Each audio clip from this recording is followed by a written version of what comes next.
ఇదిగో లోకేశ్వరరావు, అయ్యా రేపు అన్నయ్య పుట్టినరోజు కదా, ఎవరైనా కొత్తగా పెళ్లి చేసుకున్న జంటలున్నారేమో చూడు. అలాగే. ఆగండి ఆగండి, నేను చెప్పేది వినండి.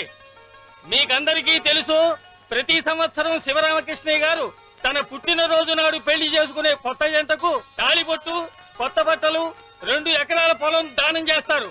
కాబట్టి రేపు ఎవరైనా పెళ్లి చేసుకునే వాళ్ళు ఉంటే వచ్చి పేర్లు నమోదు చేసుకోండి.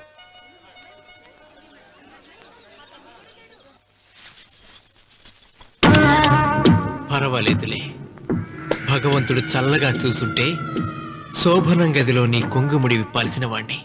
డబ్బుందని రామన్నని పెళ్లి చేసుకున్నావు కదా.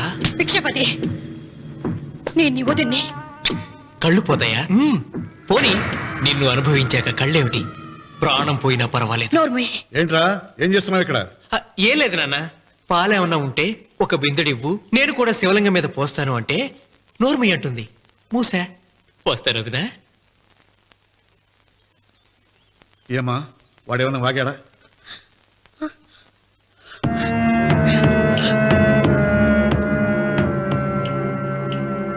పిచ్చిపతి, అవును, అసహ్యంగా చండాలంగా వాగాను.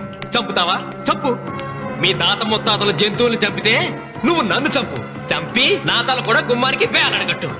ఇదిగో, పుట్టినప్పటి నుంచి సీత నా భార్య అనుకున్నాను, ఆరాధించాను. నేను తాగుబోతుని, తిరుగుబోతుని, లపూట్ వేదవునని చెప్పి ఆ సీతకు రామన్న చౌదరి గారికి దగ్గరుండి పెళ్లి జరిపించావు కదా. వాళ్ళ కాపురం కూల్చే వరకు నాకు మనశ్శాంతి ఉండదు.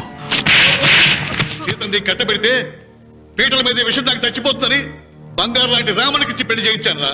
వెంటనే నీ పద్ధతి మార్చుకోకపోతే నువ్వు తినే అన్నంలో విషం కలిపి చంపేస్తాను. వెదవా, వద్దు నాన్న, వద్దు.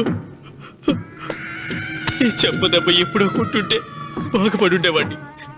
నాన్న, నీ మీదొట్టు, ఇంకెప్పుడు తప్పు చెయ్యను నాన్న, తప్పు చెయ్యను.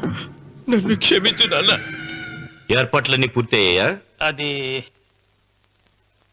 ఏమైంది లోకేశ్వరరావు? 50 జంటలు నమోదు చేయించుకున్నారండి.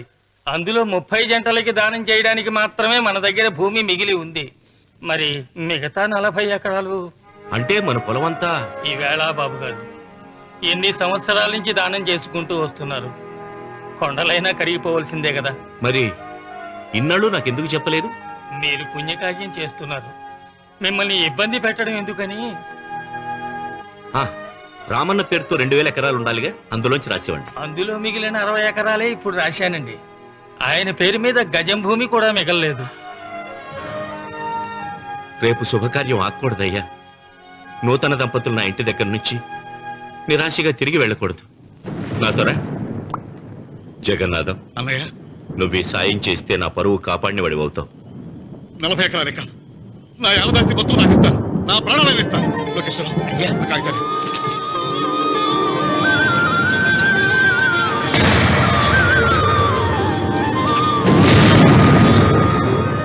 మీ కుటుంబం 10 కాళ్ళ పాటు చల్లగా ఉండాలయ్యా.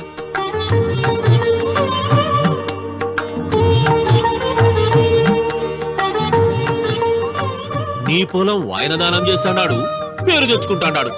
ఇంకా నీకే మిగులుతాది, గబ్బు లేచిపోతావు. తొందర పడకు, చూస్తావుగా. ఒరే రాముడు, ఈ భోజనాల కార్యక్రమం చూస్తుంటే నాకు తిరుపతి దేవస్థానం గుర్తుకొస్తోందిరా.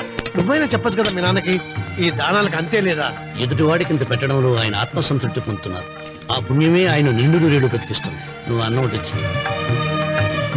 ఇదంతా నీ పుణ్యమేరా. అంత మాటలు కదయ్యా. హర హర మహదేవ్ శంభో శంకర. ఓం నమః శివాయ. పెదనాన్న, ఏం బాబు? పెదనాన్న, నాన్న. ఏమిట్రా? నాన్న నోరు. ఏమిటో చెప్పరా? మా నాన్న నోరు తెరిచి నిన్ను అడగలేక నాకు దస్తావేజీలు ఇచ్చి పంపించాడు. దేనికి? మీరు మా దగ్గర తీసుకున్న పొలానికి గాను రుణపత్రం రాయించుకు రమ్మన్నాడు.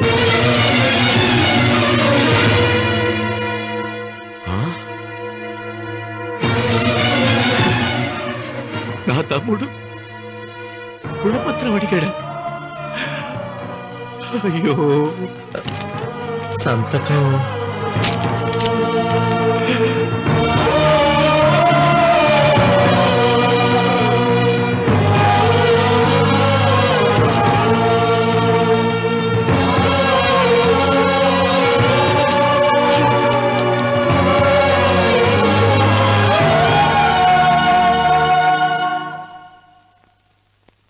ఏంట్రా తినవేంటి? ఓహో, అన్నంలో విషం కలిపి చంపుతున్నానని భయపడి చూస్తున్నావా? లేదురే, తిను. ఏంట్రా నాకేమైంది? నువ్వు అన్నంలో విషం కలిపి నన్ను చంపుతానన్నావు కదా, ఆ పాపం నీకెందుకు అంటగట్టాలి అని నేనే నా అన్నంలో విషం కలుపుకున్నాను నాన్న. పొరపాటుగా పళ్ళాలు మారాయి. నాన్న ఎలాగో చచ్చిపోతున్నావు కదా, నీకు రహస్యం చెప్పనా? ఇంతకు ముందే మీ అన్నయ్య చేత దొంగ దస్తావేజీల మీద సంతకం పెట్టించుకున్నా.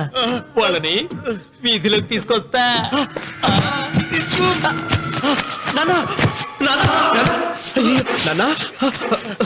ఈ రేతో నీకు చెప్పాక నేను ఎందుకు బతుకిస్తాను?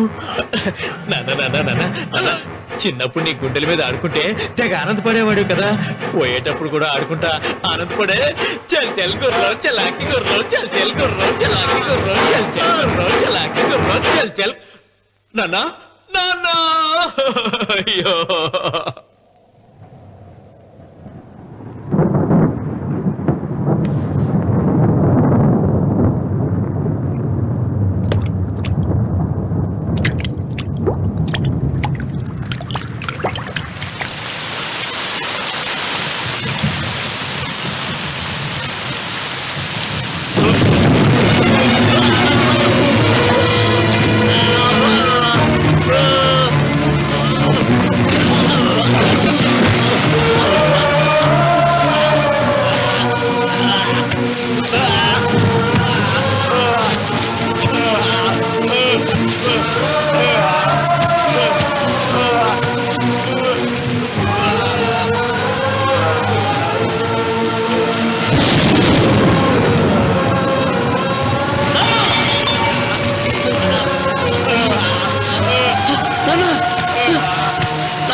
తొందరగా పోయినగా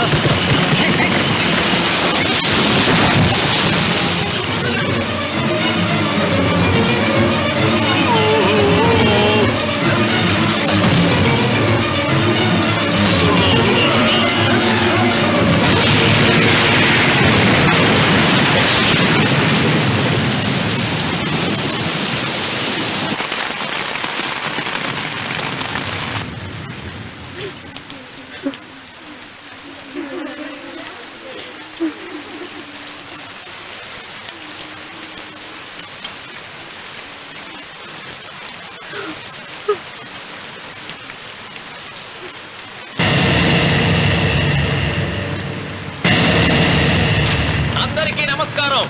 ఇది మా పెదనాన్న సంతకం పెట్టిన దస్తావేజ్. అక్కడ మా నాన్న లేడు, ఇక్కడ మా పెదనాన్న లేడు. కానీ మా పెదనాన్న మా నాన్న దగ్గర 50 లక్షల డబ్బు, 40 ఎకరాల పొలం తీసుకున్నాడు. ఏ లోకేశ్వరరావు చెప్పు. అవునండి, నేను సాక్షి సంతకం చేశాను. ఈ అప్పు ఎలా తీరుతుందో ఆ ధర్మాత్ముడి శవం అక్కడి నుంచి తీసేలోపు చెప్తే బాగుంటుంది. బిక్షపతి మతుందా నీకు? ఇదేనా అడిగే సమయం? ఆయన తగలబడిపోతే ఆయనతో పాటు ఈ నిజం తగలబడిపోతుంది. మా అన్నయ్య ఆ ధర్మాత్ముడు రక్తం పంచుకు పుట్టాడు. ఏమయ్యా లోకేశ్వరరావు, మా అన్నయ్యకి మిగిలిన ఆస్తి ఏమిటి? ఈ ఇల్లు తప్ప ఏమీ మిగలలేదండి. సరే, 40 ఎకరాల కింద ఈ ఇల్లు పెట్టుకుంటాను. మిగతా 50 లక్షలు ఎలా ఇస్తావన్నయ్యా? ఏంటో నువ్వు మాట్లాడేది? మా రావుని ఒట్టి చేతులతో నడురోడ్డు మీద నిలబెడతావా? సరే, డబ్బు వద్దు, పొలం వద్దు, ఒక్కటిస్తే చాలు. ఏంటది? అది సీత దగ్గరుంది. అది ఇస్తే 50 లక్షల బాకీ రద్దు చేసుకుంటా. సీతారత్నం పుట్టింటి వాళ్ళు పెట్టిన 7 వారాల నగలున్నాయి. అవన్నీ నాకు ఇచ్చేస్తే నేను సరిపెట్టుకుంటాను.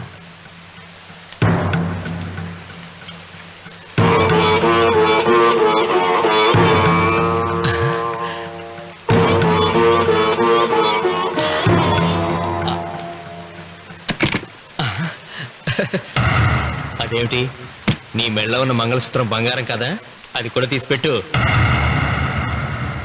అన్నయ్య తీసేమని చెప్పు. రేయ్, నువ్వు కట్టాల్సిన మా రావుడు కట్టాలని ఖచ్చితంగా కదా ఈ పని చేస్తున్నావు. తప్పు మాట్లాడుతున్నావు శాస్త్రి. నాకు ఆ తాళి అక్కర్లేదు, ఆ 50 లక్షలు కట్టమను. మీకందరికీ చేతులెత్తి మొక్కుతున్నారు. ఒక ఐదు ఇళ్ళ ఐదోతనాన్ని కాపాడండి. మీకోసం తన సరస్వాన్ని మీకు దానం చేసి కొడుకులు ఒట్టి చేతులతో నిలబెట్టారు మా శివరామకృష్ణ గారు. మీరందరూ ఇంటి మూలంగా లాభం పొందిన వారే. ఆ ఇల్లాను మంగళసూత్రం తీయకుండా కాపాడండి. దయచేసి మీకు కొంచెం సహాయం చేయండి. భక్తులు నీకేమైనా సిగ్గుండదా? కడుపుకు అన్నం తింటాడావా, గడ్డి తింటాడావా? దానం ఇచ్చినట్టుని తిరిగి పీక్కుంటావా? నీ అమ్మాల కలుగాల పెట్ట ఊరికే ఇచ్చాడా? పుణ్యం కోసం ఇచ్చాడు. చచ్చాక తిరిగి ఇవ్వమంటే ఎలాగండి? ఎవడు దానం చేయమన్నాడండి? ఒళ్ళు కొవ్వికి దానం చేశాడు. అన్నం పెట్టి తిన్నది కక్కమంటే ఎలాగండి? సోము తమ్ముడిది సోకేవా అన్నగారు అనుభవించారన్నమాట. ఏమిగా నిలబడి చూస్తుంటారు సిగ్గు లేకుండా? ఈయనే ఉంటే మన గుండె అని విక్కుంటారు, మనం వచ్చే పట్టుకొని అడుగు తినాలి.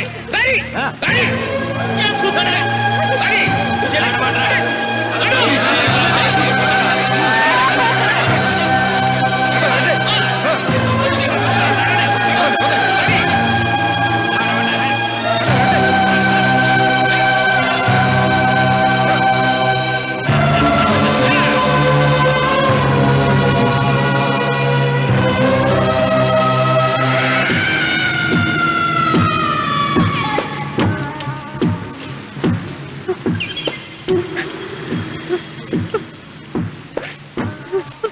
అమ్మ సీత, భిక్షపతి, మా వియ్యంకుడు బాకీ ఉన్న 50 లక్షల డబ్బు, 40 ఎకరాల పొలం నీకు నేనిస్తాను, సరేనా? సరే.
దేవుడా? ఆయన దేవుడే అయితే 24 గంటలు శివ పూజ చేస్తూ దానధర్మాలు చేసిన మా నాన్నకు దిక్కులకి సౌనిస్తాడా? దేవుడి పట్ల అపచారం చేయటం మహాపాపం రా. దేవుడిని ఎన్నాడు మనం చేసుకునే ఆత్మద్రోహం. అసలు దేవుడే లేడు. దిష్టి బొమ్మలాగా నా ఇంటి ముందు ఆ శివలింగం ఉండటానికి వీల్లేదు. ఏమండి? ఏమండి? అటులే మీరు ఆ శివలింగం జోలికి వెళ్తే నా ప్రాణాలు తీసేసి వెళ్ళండి. నా భర్త దేవుడికి అపకారం చేయడం ఈ కళ్ళతో చూసాం కదా. మీ కళ్ళ ముందే చచ్చిపోతాను. నన్ను చంపేసేయండి, చంపేసేయండి. నీకు ఇంటి ముందు శివలింగం దేవుడా, నాకు మాత్రం నల్లరాయి. ఈ రోజు నుంచి నేను ఈ వీధి గుమ్మం నుంచి నడవను. ఆ నల్లరాయిని కన్నెత్తి చూడను. ఆ పెరటి గుమ్మమే నాకు వీధి గుమ్మం. ఇది అంగీకరిస్తుంది. నువ్వు నమ్ముతున్న దిష్టి బొమ్మ కోసం కాదు, నీ కోసం. లక్ష్మి వచ్చింది. ఇంకా సీతారామాని. భిక్షపతి గారు తీసుకున్నది 40 ఎకరాలని, మిగతాదంతా కుట్ర అని, ఆ కుట్రలో నాకు భాగస్వామ్యం ఉందని రామన్న గారికి తెలిస్తే నన్ను చంపేస్తారండి. డబ్బు చూసేసరికి ఆశ పుట్టిందా? ఇదిగో ఈ సంగతి ఎవరికైనా చెప్పావో కోసేస్తా. ఒరే భిక్షపతి, నువ్వు నాశనం అయిపోతావురా, నాశనం అయిపోతావు.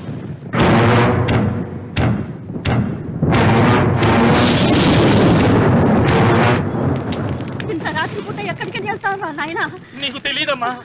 తెల్లారేలోగా ఊరు వెళ్ళి పారిపోకపోతే ఆ భిక్షపతి మనల్ని చంపేస్తాడమ్మా. తొందరగా పద, తొందరగా పద.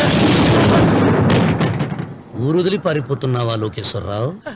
అది నాకంతా తెలుసు. అయ్యా అయ్యా అయ్యా, మీకు ద్రోహం చేశాను, నన్ను క్షమించండి అయ్యా. నేను క్షమిస్తా, మరి భిక్షపతి వదలద్దు. నీకు ఉపాయం చెబుతా. అన్వర్, నీ ప్రాణాలకు భిక్షపతి మూలంగా ప్రమాదం ఉందని నీ చేతులతో నువ్వే రాసు. నేను కాపాడతాను. దాన్ని జాగ్రత్తగా మడిచి నీ జేబులో పెట్టుకో. అర్థం కాలేదా? నీ ప్రాణాలు నా చేతుల్లో పెట్టావుగా. మీ అమ్మను జాగ్రత్తగా ఇంటికి తీసుకుని వెళ్ళు. వెళ్ళు. వస్తాం బాబు. పదమ్మా, పద.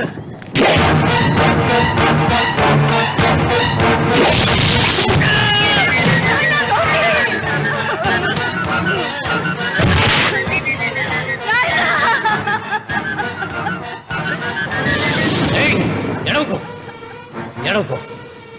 కన్నీళ్లు పెట్టేంత గొప్ప చరిత్ర కలిగిన వాడు కాదే నీ కొడుకు. అన్నం పెట్టిన మా నాన్న చావు కారణమైన వాడు. నీ కొడుకుని భిక్షపతి చంపాడని పోలీసులకు చెప్పాలి. అప్పుడే బ్రతికినంత కాలం నీకు నీ మనవరాలకి ప్రాణభిక్ష పెడతాను. లేకపోతే అలాగే బాబు. అన్వర్, అయ్యా, వీడి శవాన్ని తీసుకెళ్లి భిక్షపతి ఇంటి ముందు పడే. రావుడు, నువ్వు శ్రీరామచంద్రుడు లాంటి వాడిరా. ఇలాంటి హత్యలు చే. మా నాన్న పెట్టిన పేరు రామన్న, కానీ ఈ రోజు నుంచి నా పేరు రావణ. ఆయన మూలంగా దానాలు పొంది, భూదానాలు పొంది, అన్నదానాలు పొంది, ఆయన కన్ను మూసిన రోజు కన్నీటి విట్కూరు చెప్పలేకపోయిన ప్రతి వాడి బ్రతుకు కన్నీటి పాలు చేస్తా. అవసరం సృష్టికి తల్లి, అనుభవం తెలివికి తండ్రి.